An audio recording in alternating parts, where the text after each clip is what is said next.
Recipe ആയിട്ടാണ് വന്നിരിക്കുന്നത്. അപ്പൊ ഇന്ന് നമ്മൾ ഉണ്ടാക്കുന്നത് പ്ലം കേക്കാണ് ഉണ്ടാക്കുന്നത്. അപ്പൊ പ്ലം കേക്ക് ഓവനിൽ വെച്ചിട്ട് റം ഒഴിച്ചിട്ട് ഉണ്ടാക്കുന്ന ഒരു കേക്ക് ഞാൻ അപ്ലോഡ് ചെയ്തിട്ടുണ്ടായിരുന്നു. അപ്പോൾ ഇന്നത്തെ കേക്ക് എല്ലാവർക്കും ഉണ്ടാക്കാൻ വേണ്ടി പറഞ്ഞ പോലത്തെ കേക്കാട്ടോ. കാരണം കുറച്ച് പേരൊക്കെ എൻ്റെ അടുത്ത് ചോദിച്ചിട്ടുണ്ടായിരുന്നു മെഷറിംഗ് കപ്പ് ഇല്ലാണ്ട് ഗ്ലാസ്സിൽ അളവ് എടുത്തിട്ട് പ്ലം കേക്ക് ഉണ്ടാക്കണ വീഡിയോ ചെയ്യാൻ വേണ്ടിയിട്ട്. അപ്പൊ ഞാൻ കഴിഞ്ഞ ആഴ്ച ഇതേപോലെ തന്നെ ഗ്ലാസ്സിൽ അളവ് എടുത്തിട്ട് ഒരു സാധാരണ സ്പോഞ്ച് കേക്കിന്റെ വീഡിയോ അപ്ലോഡ് ചെയ്തിട്ടുണ്ടായിരുന്നു. അപ്പൊ നിങ്ങൾ കുറെ പേരൊക്കെ ട്രൈ ചെയ്ത് നോക്കിയിട്ട് നല്ല ടേസ്റ്റ് ഉണ്ടായിരുന്നു പറഞ്ഞു.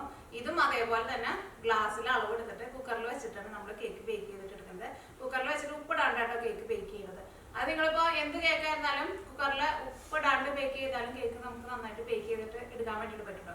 അപ്പൊ വീഡിയോ കണ്ടു കഴിഞ്ഞിട്ട് ഇഷ്ടമാണെന്ന് വെച്ചിട്ടുണ്ടെങ്കിൽ നിങ്ങൾ ഉറപ്പായിട്ടും ട്രൈ ചെയ്ത് നോക്കാൻ വേണ്ടിയിട്ട് മറക്കരുത്. പിന്നെ വീഡിയോയുടെ അടിയിൽ ലൈക്ക് ചെയ്യുക, കമന്റ്സ് ചെയ്യുക, നിങ്ങളുടെ ഫ്രണ്ട്സിനും ഷെയർ ചെയ്യാൻ വേണ്ടിയിട്ട് മറക്കരുത്. അപ്പൊ ഈ നമുക്ക് ഒട്ടും സമയങ്ങളായിട്ട് തന്നെ നമ്മുടെ പ്ലം കേക്ക് റെഡി ആക്കിയിട്ട് എടുക്കാം. അപ്പൊ ഇനി നമുക്ക് കേക്ക് റെഡിയാക്കാൻ വേണ്ടിയിട്ട് ഫസ്റ്റ് പഞ്ചസാര കാരമലൈസ് ചെയ്യാം.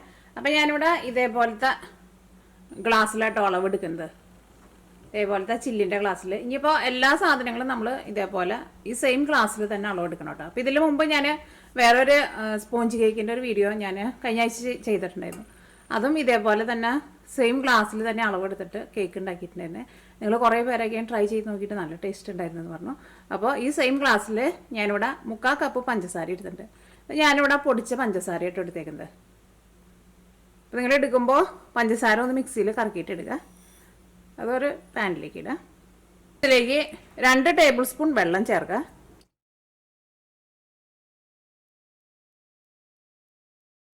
ടേബിൾ സ്പൂൺ വെള്ളം ചേർത്താൽ മതി. ഇനി പഞ്ചസാരയുടെ കളറ് നല്ലൊരു ഗോൾഡൻ കളറായി വന്നു കഴിഞ്ഞിട്ട് ഇതിലേക്ക് നമുക്ക് 1/2 ഗ്ലാസ് വെള്ളം കൂടി ചേർക്കാം. അപ്പോൾ തീ ഓണാക്കാം. അപ്പോൾ ചിലർ പറയാറുണ്ട് പഞ്ചസാര കാരമലൈസ് ചെയ്യുമ്പോൾ കുറേ നേരം വെച്ചിട്ടും പഞ്ചസാര മെൽറ്റ് ആവണില്ല എന്ന്, പഞ്ചസാര വെള്ളം പോലെ ആവണില്ല എന്ന്. അത് തീ ഒരുപാട് അങ്ങോട്ട് കുറച്ച് വെക്കുമ്പോഴാട്ടോ അങ്ങനെ വരുന്നത്. ഒരുപാട് അങ്ങോട്ട് കുറച്ച് വെക്കണ്ട.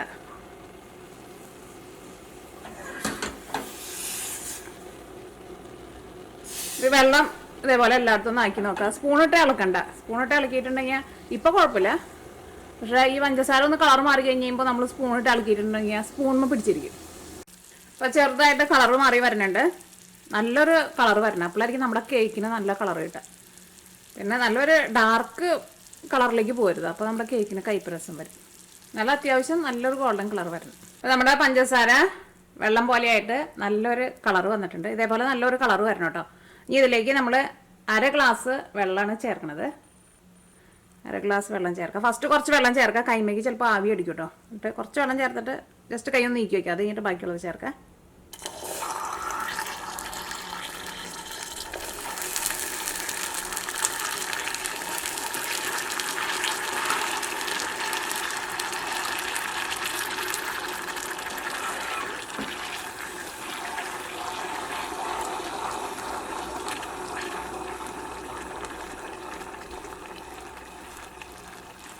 ഇതേപോലെ ഒന്ന് ചിറ്റിച്ച് കൊടുക്കുക. ഇതിൽ നല്ല വെള്ളം പോലെ ആവട്ടെ. ഇങ്ങനെ ചിറ്റിച്ച് കൊടുക്കുമ്പോൾ ഈ പാത്രത്തിൻ്റെ സൈഡിലൊക്കെ പഞ്ചസാര പിടിച്ചിരിക്കുന്നുണ്ടെങ്കിൽ അതും വിട്ടുപോരുമല്ലോ.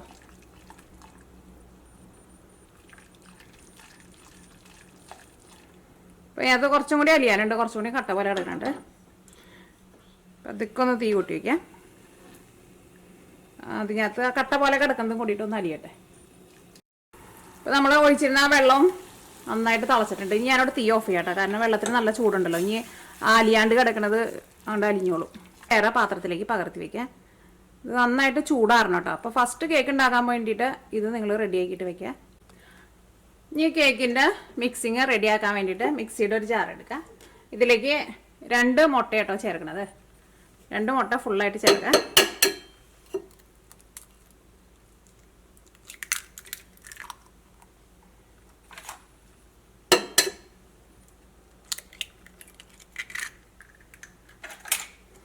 മുക്കാൽ ടീസ്പൂൺ ബേക്കിംഗ് പൗഡർ ചേർക്കാം. ബേക്കിംഗ് സോഡയല്ല കേട്ടോ, ബേക്കിംഗ് പൗഡറാണ് ചേർക്കുന്നത്. ഞാനിവിടെ മെഷറിംഗ് സ്പൂണിലായിട്ട് എടുക്കുന്നത്. മെഷറിംഗ് സ്പൂൺ ഉണ്ടെന്ന് വെച്ചിട്ടുണ്ടെങ്കിൽ മെഷറിംഗ് സ്പൂണിൽ തന്നെ എടുക്കുക. ഇനിയിപ്പോൾ നിങ്ങളുടെ അടുത്ത് ഇതേപോലത്തെ സ്പൂണില്ലാന്ന് വെച്ചിട്ടുണ്ടെങ്കിൽ നമ്മൾ സാധാരണ വീട്ടിൽ ഉപയോഗിക്കുന്ന ടീസ്പൂൺ ഉണ്ടല്ലോ, ആ ടീസ്പൂണിൽ മുക്കാൽ ടീസ്പൂൺ ബേക്കിംഗ് പൗഡർ ചേർക്കുക. പിന്നെ അളവ് എടുക്കുമ്പോഴായിരുന്നാലും ഇതേപോലെ തന്നെ വടിച്ചിട്ട് എടുക്കണം കേട്ടോ. അപ്പോഴായിരിക്കും കറക്റ്റ് അളവായിട്ട് വരാം. അപ്പോൾ ഇത് 1/2 ടീസ്പൂണാണ്. ഇനി നമുക്ക് 1/4 ടീസ്പൂണും കൂടിയിട്ട് ചേർക്കാം.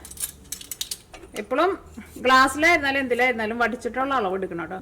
ഇത് 1/4 ടീസ്പൂൺ. ഒരു നുള്ള ഉപ്പ് ചേർക്കുക. ഇത് മൂന്നും കൂടിയിട്ട് ഒന്ന് കറക്കിയിട്ടെടുക്കുക. എല്ലാം കൂടിയിട്ട് ഒന്ന് മിക്സ് ആയിട്ടൊന്ന് ചെറുതായിട്ട് ഒരു പതഞ്ഞ് വരില്ല, അതേപോലെ വരണം. ഒരുപാട് നേരിട്ട് കറക്കണ്ട. അപ്പോൾ ഇത് മൂന്നും കൂടിയിട്ട് നന്നായിട്ട് അടിച്ചെടുത്തിട്ടുണ്ട്. ഇനി ഇതിലേക്ക് നമ്മൾ മൈദപ്പൊടിയാണ് ചേർക്കാൻ വേണ്ടിയിട്ട് പോകുന്നത്. ആ സെയിം ഗ്ലാസ്സിൽ തന്നെ 3/4 ഗ്ലാസ് മൈദപ്പൊടിയാണ് ചേർക്കുന്നത്. മൈദപ്പൊടി എടുത്തു കഴിഞ്ഞിട്ട് ഗ്ലാസ് ഇതേപോലെ ഒന്ന് കുലുക്കി കൊടുക്കണം കേട്ടോ. 3/4 കപ്പ് ചേർക്കാം. ഇനി ഒരു 1/4 കപ്പും കൂടിയിട്ട് നമുക്ക് ലാസ്റ്റ് ചേർക്കേണ്ടി വരും. ഇപ്പം നിങ്ങൾ 3/4 കപ്പ് ചേർത്താൽ മതി. ഇതിലേക്ക് 1/2 കപ്പ് ഓയിൽ ചേർക്കുക. അത് നിങ്ങൾക്ക് ഇഷ്ടമുള്ള ടൈപ്പ് ഓയിൽ ചേർക്കുക. പക്ഷേ നമ്മൾ അച്ചാർ ഉണ്ടാക്കണ നല്ലെണ്ണ ചേർക്കരുത് കേട്ടോ. ഈ പ്ലം കേക്കിലേക്ക് നമ്മൾ സ്പൈസസ് ചേർക്കില്ല. അപ്പം ഞാനിവിടെ 3 ടൈപ്പുള്ള സ്പൈസസാണ് ചേർക്കുന്നത്. അത് ഞാനിവിടെ കറുകപ്പട്ട എടുത്തിട്ടുണ്ട്, കരിയാമ്പൂ എടുത്തിട്ടുണ്ട്, ജാതിക്കയുടെ കുരു പൊടിച്ചെടുത്തത്. ഇത് 3ഉം നമുക്ക് വീട്ടിൽ തന്നെ നല്ല ഈസി ആയിട്ട് പൊടിച്ചിട്ടെടുക്കുക. ഇത് കറുകപ്പട്ട കേട്ടോ. ഇത് ഞാനിവിടെ ഇപ്പോൾ 1/2 ടീസ്പൂണിലാണ് അളവ് എടുക്കുന്നത്. 1/2 ടീസ്പൂണിൽ ഇത്രയ്ക്ക് എടുക്കുന്നുണ്ട്. 1/2 ടീസ്പൂൺ ഫുള്ളായിട്ട് എടുക്കണില്ല. കരിയാമ്പൂ ചേർക്കുക, അതും അത്രയ്ക്ക് തന്നെയാണ് ചേർക്കണത്. ജാതിക്കുരു പൊടിച്ചത്. ഇതെല്ലാം കൂടിയിട്ട് ഒന്നും കൂടി ഒന്ന് കറക്കിയിട്ടെടുക്കുക. അപ്പോൾ ഇതെല്ലാം കൂടിയിട്ട് കറക്കിയെടുത്തിട്ടുണ്ട്. ഇത് മിക്സിയിലിട്ടിട്ട് നമ്മൾ ജസ്റ്റ് ഒന്ന് കറക്കുമ്പോൾ തന്നെ നമ്മൾ ഓഫ് ചെയ്യരുത് കേട്ടോ. ജസ്റ്റ് കറക്കുമ്പോൾ നമുക്കൊരു വെള്ളം പോലെ ഇങ്ങനെ കറങ്ങണതാണ്. അത് കഴിഞ്ഞിട്ട് ഇത് ഇതേപോലെ ഒന്ന് കട്ടിയായിട്ട് വരും. അത്രയ്ക്ക് ആവണ വരെ നമ്മൾ കറക്കിയിട്ടെടുക്കണം കേട്ടോ. ഒരു 2 മിനിറ്റ് കറക്കിയാൽ മതി. അപ്പോൾ നമുക്ക് ഇതേപോലെ കേട്ടോ കിട്ടിയേക്കുന്നത്. നല്ല കട്ടിയുള്ള ഒരു ബാറ്ററായിട്ടാണ് കിട്ടിയത്. ഇതേപോലെ വരണം. അത് മിക്സിയിലിട്ടിട്ട് ഒന്ന് കറക്കുമ്പോൾ തന്നെ അങ്ങനെ വരില്ല. ഇതിലേക്ക് നമ്മൾ പഞ്ചസാര കാരമലൈസ് ചെയ്ത് വെച്ചിട്ടില്ല, അത് ചേർക്കുക. നന്നായിട്ട് ചൂടാറി കഴിഞ്ഞിട്ട് വേണം കേട്ടോ ചേർക്കാൻ വേണ്ടിയിട്ട്. നിങ്ങൾക്ക് വേണമെന്ന് വെച്ചിട്ടുണ്ടെങ്കിൽ ഈ പഞ്ചസാര കാരമലൈസ് ചെയ്തത് ആ ജാറിൽ തന്നെ ഇട്ടിട്ട് എല്ലാം കൂടിയിട്ട് മിക്സ് ചെയ്തിട്ട് എടുക്കുക. അപ്പോൾ കുറച്ചും കൂടി നല്ല പെട്ടെന്ന് മിക്സ് ചെയ്യാൻ വേണ്ടിയിട്ട് പറ്റും. അല്ലെങ്കിൽ ഇതേപോലെ ഇങ്ങനെ മിക്സ് ചെയ്തിട്ട് എടുക്കുക. ഇത് ഞാനിവിടെ ആ മിക്സിയുടെ ജാറിലേക്ക് തന്നെ ഒഴിക്കുക കേട്ടോ. ഇതൊന്ന് കറക്കിയിട്ടെടുക്കുക. ഇപ്പോൾ അത് മിക്സിയിലിട്ടിട്ട് ഒന്നുകൂടി ഒന്ന് കറക്കി എടുത്തിട്ടുണ്ട്. ഇത് നമുക്ക് ഒരു പാത്രത്തിലേക്ക് പാർത്താം. അപ്പോൾ നമ്മുടെ ബാറ്ററി കുറച്ച് ലൂസായിട്ടാണ് ഇരിക്കുന്നത്. നമുക്ക് കുറച്ചും കൂടി ഒന്ന് തിക്കാക്കണം. അപ്പോൾ ഞാൻ നേരത്തെ പറഞ്ഞിട്ടുണ്ടായിരുന്നില്ലേ നമുക്കൊരു 1/4 കപ്പ് മൈദപ്പൊടിയും കൂട്ടിയിട്ട് ചേർക്കേണ്ടി വരുമെന്ന്. അത് നിങ്ങൾ സ്റ്റാർട്ടിങ്ങിലേ ചേർക്കണ്ട. കാരണം ചിലപ്പോൾ നിങ്ങൾ എടുക്കണ അളവിലേക്ക് ഇതിപ്പം കറക്റ്റ് മെഷീൻ കപ്പ് അല്ലാത്തതുകൊണ്ട് ചിലപ്പോൾ നമ്മൾ എടുക്കണ ഗ്ലാസ്സുകളിൽ വലിപ്പത്തിൽ വ്യത്യാസം ഉണ്ടാവുമല്ലോ. അപ്പോൾ ലാസ്റ്റ് 1/4 കപ്പ് മൈദപ്പൊടി ചേർത്താൽ മതി. ചിലപ്പോൾ നമുക്ക് മൈദപ്പൊടി 1/4 കപ്പും ആവശ്യം ഉണ്ടാവില്ല. ചിലപ്പോൾ നിങ്ങളുടെ ബാറ്ററി ഭയങ്കര തിക്കായിട്ട് ഇരിക്കുകയെന്ന് വെച്ചിട്ടുണ്ടെങ്കിൽ നിങ്ങൾ അതനുസരിച്ചിട്ട് ചേർത്ത് കൊടുത്താൽ മതി. ഞാനിവിടെ ആ സെയിം ഗ്ലാസ്സിൽ തന്നെ 1/4 കപ്പ് മൈദപ്പൊടി എടുത്തിട്ടുണ്ട്. ഈ മൈദപ്പൊടി ഇതിലേക്ക് ചേർക്കുക.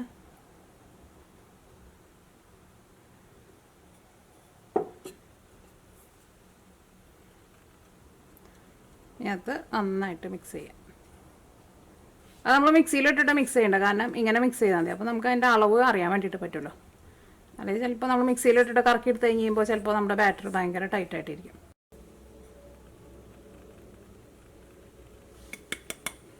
ഞാനിതിലേക്ക് ആ 1/4 ഗ്ലാസ് മൈദപ്പൊടി ഫുള്ളായിട്ട് ചേർത്തിട്ടുണ്ട്.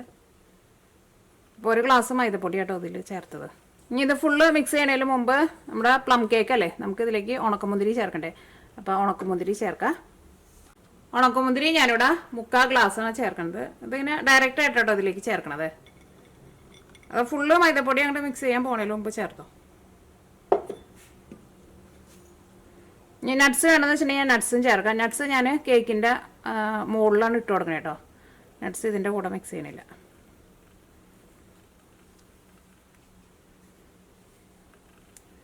കേക്കിൻ്റെ മുകളിൽ നമുക്ക് കുറച്ച് ഉണക്കമുന്തിരിയും പിന്നെ കുറച്ച് നട്ട്സും കൂടിയിട്ട് വെച്ച് കൊടുക്കാം. ഇപ്പോൾ കേക്ക് റെഡിയായി വന്നു കഴിഞ്ഞപ്പോൾ കേക്ക് കാണാൻ വേണ്ടിയിട്ട് നല്ല ഭംഗിയായിരിക്കും. ഇതിലേക്ക് നിങ്ങൾക്ക് വാനില എസൻസ് വേണമെന്ന് വെച്ചിട്ടുണ്ടെങ്കിൽ വാനില എസൻസും ചേർക്കാം. നമ്മുടെ കേക്ക് ഉണ്ടാക്കാനുള്ള മിക്സിങ് റെഡി ആയിട്ടുണ്ട്. അപ്പോൾ നമ്മുടെ ഈ മിക്സിങ് ആയിട്ട് നീക്കി വയ്ക്കാം. അപ്പോൾ ഞാനിവിടെ കേക്ക് ഉണ്ടാക്കുന്നത് ഇതേപോലത്തെ സ്റ്റീൽ പ്ലേറ്റിലാട്ടോ കേക്ക് ഉണ്ടാക്കുന്നത്. ഇത് ഒരുപാട് വലിപ്പമുള്ള സ്റ്റീൽ പ്ലേറ്റ് അല്ല, അല്ലെങ്കിൽ നമുക്ക് കുഴിയുള്ള സ്റ്റീലിൻ്റെ പാത്രം ഉണ്ടല്ലോ അതിനകത്തായിരുന്നാലും കുഴപ്പമില്ല. ഇതിന് മുമ്പത്തെ കേക്ക് ഞാൻ അങ്ങനത്തെയെല്ലാം ഉണ്ടാക്കിയിട്ടുണ്ടായിരുന്നത്. പക്ഷേ ഇത് കുറച്ചും കൂടി വലിയ കേക്കായിരിക്കും. അപ്പോൾ ഇതേപോലത്തെ സ്റ്റീലിൻ്റെ പ്ലേറ്റ് എടുത്തത്. മറ്റേ നമ്മൾ കഞ്ഞി കുടിക്കാൻ വേണ്ടിയിട്ട് എടുക്കുന്ന കുറച്ചും കൂടി വലിയ സ്റ്റീലിൻ്റെ പ്ലേറ്റ് ഉണ്ടല്ലോ അത് എടുക്കരുത് കേട്ടോ. അത് എടുത്തിട്ടുണ്ടെന്ന് വെച്ചിട്ടുണ്ടെങ്കിൽ നമ്മുടെ കേക്കിനൊട്ടും തിക്നെസ് ഉണ്ടാവില്ല. ഇത് കുറച്ചും കൂടി ചെറുതാട്ടോ. അപ്പോൾ ഇതെന്നെ വേണമെന്നില്ല, മറ്റേ കുഴിയുള്ള സ്റ്റീലിൻ്റെ ഒരു പോണി ഉണ്ടല്ലോ, അതായിരുന്നാലും മതി. അപ്പോൾ ഇതിൻ്റെ ഉള്ളിലേക്ക് കുറച്ച് നെയ്യ്, അല്ലെങ്കിൽ നെയ്യ് തന്നെ വേണമെന്ന് നിർബന്ധമൊന്നുമില്ല, ഓയിലായിരുന്നാലും കുഴപ്പമില്ല. ഇനിയിപ്പോൾ നമ്മൾ ഇതിലേക്ക് കേക്കിലേക്ക് നമ്മളിപ്പോൾ ഓയിലാണല്ലോ ചേർത്തത്. നിങ്ങൾക്ക് ഇനി ബട്ടറിൽ ചെയ്യണമെന്ന് വെച്ചിട്ടുണ്ടെങ്കിൽ ബട്ടറിൽ ചെയ്യാം, നെയ്യിൽ ചെയ്യണമെന്ന് വെച്ചിട്ടുണ്ടെങ്കിൽ നെയ്യിലും ചെയ്യാം കേട്ടോ. സെയിം 1/2 കപ്പ് തന്നെ ചേർത്താൽ മതി. ഈ പ്ലേറ്റിൻ്റെ സൈഡിലും ഉള്ളിലേക്ക് നന്നായിട്ടൊന്ന് തൂത്ത് കൊടുക്കുക. ഈ പ്ലേറ്റിൻ്റെ ഉള്ളിലേക്ക് കുറച്ച് മൈദപ്പൊടി ഒന്ന് ഇട്ട് കൊടുക്കുക. ഇതിലേക്ക് നമ്മൾ ബട്ടർ പേപ്പർ വെക്കണില്ല കേട്ടോ, അപ്പോൾ അതിന് പകരമായിട്ടാണ് ഇങ്ങനെ ചെയ്യുന്നത്. ഇനിയിപ്പോൾ നിങ്ങൾക്ക് ബട്ടർ പേപ്പർ വെക്കണമെന്ന് വെച്ചിട്ടുണ്ടെങ്കിൽ ബട്ടർ പേപ്പർ വയ്ക്കുക, കുഴപ്പമില്ല. അപ്പോൾ നെയ്യ് അല്ലെങ്കിൽ അപ്പോൾ നമ്മൾ ഓയിൽ തേച്ചല്ലോ, അത് കഴിഞ്ഞ് കഴിഞ്ഞിട്ട് ബട്ടർ പേപ്പർ വെച്ചാൽ മതി. ഈ മൈദപ്പൊടി ചേർക്കണ്ട. ഈ മൈദപ്പൊടി പ്ലേറ്റിൻ്റെ എല്ലായിടത്തും ആക്കുക. ഈ സൈഡിലേക്ക് നമ്മൾ ബട്ടർ തേച്ച് കൊടുത്തിട്ടുണ്ടല്ലോ, അപ്പോൾ അതുകൊണ്ട് തന്നെ മൈദപ്പൊടി ഈ സൈഡിലേക്ക് തന്നെ പിടിച്ചിരുന്നോളൂ. അപ്പോൾ ബാക്കിയുള്ളത് കൊട്ടിക്കളയാം. ഇപ്പോൾ നമ്മുടെ ബേക്ക് ചെയ്യാനുള്ള പാത്രം റെഡി ആയിട്ടുണ്ട്. ഇനി നമ്മുടെ ഇതിൻ്റെ അടിയിലേക്ക് മൈദപ്പൊടി ഉണ്ടെങ്കിൽ തുറച്ചു കളയട്ടെ.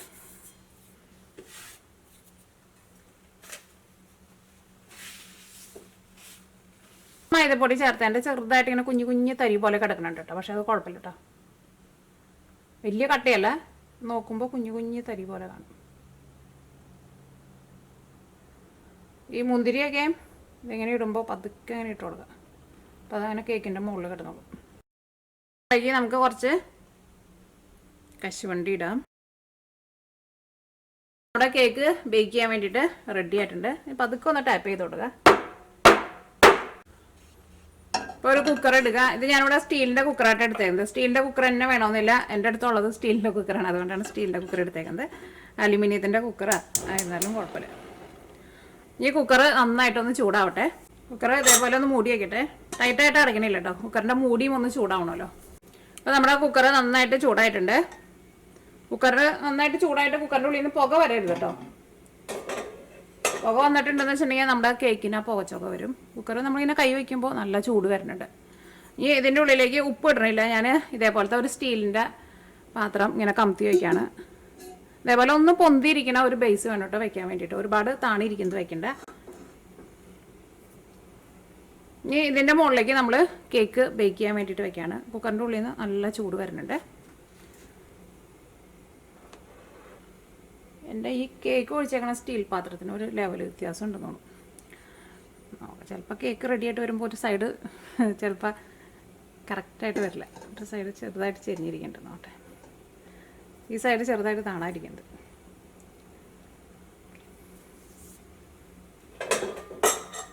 അപ്പോൾ ഈ നമ്മൾ കുക്കർ അടയ്ക്കാൻ വേണ്ടിയിട്ട് പോവാണ്.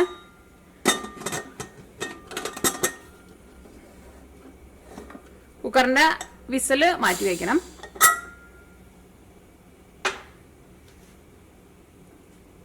ഇനി ഒരു മീഡിയം ഫ്ലെയിമിൽ വയ്ക്കുക.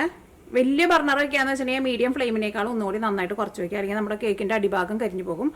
പെട്ടെന്നാണ് കേക്ക് റെഡി ആയിട്ട് കിട്ടാൻ വേണ്ടിയിട്ട് തീ ഒരുപാട് കൂട്ടി വയ്ക്കരുത്. അപ്പോൾ നമ്മുടെ കേക്ക് ബേക്ക് ചെയ്യാൻ വേണ്ടിയിട്ട് വെച്ചിട്ട് ഒരു 50 മിനിറ്റ് ആയിട്ടുണ്ടായിരുന്നു. എൻ്റെ ഇടയ്ക്ക് ഒരു 40 മിനിറ്റ് ആയപ്പോൾ ഞാൻ കുക്കർ തുറന്നു നോക്കിയിട്ടുണ്ടായിരുന്നു. അപ്പോൾ കേക്ക് ഒന്നും കൂടി ഒന്ന് വേവാനുണ്ടായിരുന്നു. പിന്നെ നമുക്കൊന്ന് തുറന്നു നോക്കാം.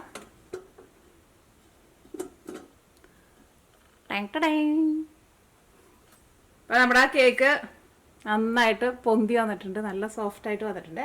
ഇനി നിങ്ങൾ കേക്ക് റെഡി ആയെന്ന് അറിയാൻ വേണ്ടിയിട്ട് ഇതേപോലെ ഒരു ഈർക്കിളി എടുത്തിട്ട് കേക്കിൻ്റെ സെൻറ്ററിലൊന്ന് കുത്തി നോക്കുക. അപ്പോൾ ഈർക്കിളി വെച്ചിട്ടൊന്ന് കുത്തി നോക്കുക. അപ്പോൾ ഇത് നല്ല ക്ലീൻ ആയിട്ട് വരണുണ്ടെന്ന് വെച്ചിട്ടുണ്ടെങ്കിൽ നമ്മുടെ കേക്ക് റെഡി ആയിട്ടുണ്ട്. അപ്പോൾ നമ്മുടെ കേക്ക് റെഡി ആയിട്ടുണ്ട്. അപ്പോൾ ഈ കേക്ക് ഇതേപോലെ എടുക്കാൻ വേണ്ടിയിട്ട് 50 മിനിറ്റാണ് എടുത്തത്. അപ്പോൾ നമ്മൾ വയ്ക്കുന്ന ആ ഫ്ലെയിമിൻ്റെ ചെറിയ വ്യത്യാസം അനുസരിച്ചിട്ട് ചെറിയൊരു സമയത്തിൽ ചെറിയൊരു വ്യത്യാസം ഉണ്ടാവും കേട്ടോ. ഈ കേക്ക് നമുക്ക് കുക്കറിൽ നിന്ന് എടുത്ത് പുറത്തേക്ക് വയ്ക്കാം. എന്നിട്ട് കേക്ക് ഒരു ദിവസം ഇരുന്ന് കഴിഞ്ഞിട്ട് മാത്രം കേക്ക് കട്ട് ചെയ്താൽ മതി. ഇനിയിപ്പോൾ നമുക്ക് തിരക്കാന്ന് വെച്ചിട്ടുണ്ടെങ്കിൽ കേക്ക് നന്നായിട്ട് ചൂടാറി കഴിഞ്ഞിട്ട് കേക്ക് കട്ട് ചെയ്യാം. കാരണം ഒരു ദിവസം കേക്ക് ഇരുന്ന് കഴിയുമ്പോഴാണ് ആ കേക്കിൻ്റെ ശരിക്കുള്ള ടെക്സ്ചറൊക്കെ വരാം. അപ്പോൾ ഈ കേക്ക് നമുക്ക് നന്നായിട്ടൊന്ന് ചൂടാറി കഴിഞ്ഞ് കഴിയുമ്പോൾ കട്ട് ചെയ്യാം. പക്ഷെ നിങ്ങൾ ഉണ്ടാക്കുമ്പോൾ ഒരു ദിവസം വെയിറ്റ് ചെയ്ത് കഴിഞ്ഞിട്ട് കട്ട് ചെയ്യാം കേട്ടോ. അപ്പോൾ ഞാൻ ഇനി ഇത് പുറത്തേക്ക് എടുത്ത് വയ്ക്കുകയാണ്. അപ്പോൾ കുക്കറിൻ്റെ ഉള്ളൊക്കെ ഞാൻ കാണിച്ചു തരാം കേട്ടോ. കുക്കറിൻ്റെ ഉള്ളിൽ കാണിക്കുക.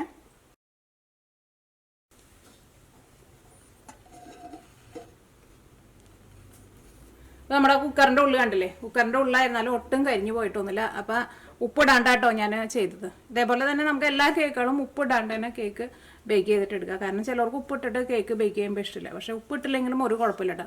കുക്കറിൻ്റെ അടിക്കൊന്നും ഒരു കുഴപ്പവും വന്നിട്ടില്ല. അപ്പോൾ നമ്മുടെ കേക്ക് ചൂടാറിയിട്ടുണ്ട്. ഇനി നമുക്ക് കേക്ക് ഒന്ന് കട്ട് ചെയ്ത് നോക്കാം. ഈ കേക്ക് ഒന്നുകൂടി ഒന്ന് ചൂടാറാനുണ്ട് കേട്ടോ. പക്ഷേ നിങ്ങൾ എടുക്കുമ്പോൾ ഞാൻ നേരത്തെ പറഞ്ഞല്ലോ, ഒരു ദിവസം കഴിഞ്ഞിട്ട് മാത്രം എടുത്താൽ മതി.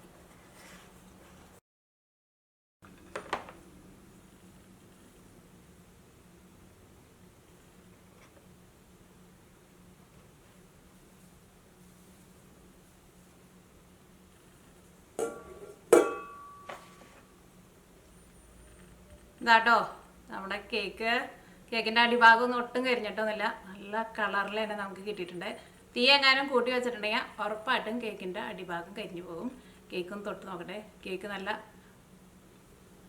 സ്പോഞ്ച് പോലെയായിട്ടാണ് ഇരിക്കുന്നത്. നല്ല സോഫ്റ്റ് ആയിട്ടാണ് ഇരിക്കുന്നത്. ഈ കേക്കിനെ നേരെ വയ്ക്കട്ടെ കേട്ടോ. കയ്യിലെടുക്കുമ്പോൾ തന്നെ നല്ല പദമുണ്ട് കേക്കിന്. അപ്പോൾ ഇതാണ് നമ്മുടെ കുക്കറിൽ വെച്ചിട്ട് ഉണ്ടാക്കിയെടുത്തേക്കണ പ്ലം കേക്ക്. ഈ കേക്ക് ഒന്ന് കട്ട് ചെയ്ത് നോക്കട്ടെ.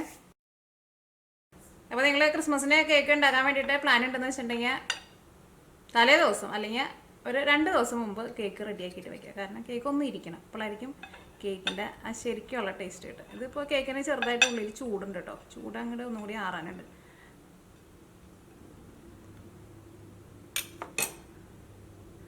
ചൂടാറാത്തതുകൊണ്ട് കേട്ടോ കേക്ക് അതിനെ പൊടിഞ്ഞു പോയത് അവിടെ. ഇതാണ് നമ്മുടെ കേക്ക്. കേക്ക് നല്ല സോഫ്റ്റായിട്ടിരിക്കുന്ന കേക്കാട്ടോ. നല്ല സോഫ്റ്റ് കേക്കാണ്. കയ്യിൽ പിടിക്കുമ്പോൾ ചെറുതായിട്ട് ചൂടുണ്ട്. ഒന്നുകൂടി ചൂടാറി കഴിഞ്ഞ് കഴിയുമ്പോൾ ഇതിൻ്റെ ടെക്സ്ചർ ഒന്നും കൂടി നന്നായിട്ട് വരും. അപ്പോൾ നിങ്ങളെല്ലാവരും ട്രൈ ചെയ്ത് നോക്കാം. ഉറപ്പായിട്ട് നിങ്ങൾക്ക് എല്ലാവർക്കും നല്ല ഇഷ്ടമാവും. നിങ്ങൾ ഉണ്ടാക്കുന്ന സമയമൊന്നും നിങ്ങൾക്ക് വേസ്റ്റ് ആവില്ല. അപ്പോൾ നേരത്തെ കൂട്ടിയിട്ട് ക്രിസ്മസിന് പ്ലം കേക്ക് റെഡി ആക്കിയിട്ട് എടുക്കുക. ചെറിയ ചൂടുണ്ട്, പക്ഷേ കേക്ക് കഴിക്കാൻ വേണ്ടി ശരിക്കും നല്ല ടേസ്റ്റ് കേട്ടോ. ആ സ്പൈസസിൻ്റെയൊക്കെ നല്ലൊരു ടേസ്റ്റ് ഉണ്ട്. അത്യാവശ്യം നല്ല മധുരമുണ്ട്. നല്ല കേൾക്കണം. ധൈര്യമായിട്ട് നിങ്ങൾ എല്ലാവരും വേഗം തന്നെ ട്രൈ ചെയ്തോട്ടോ.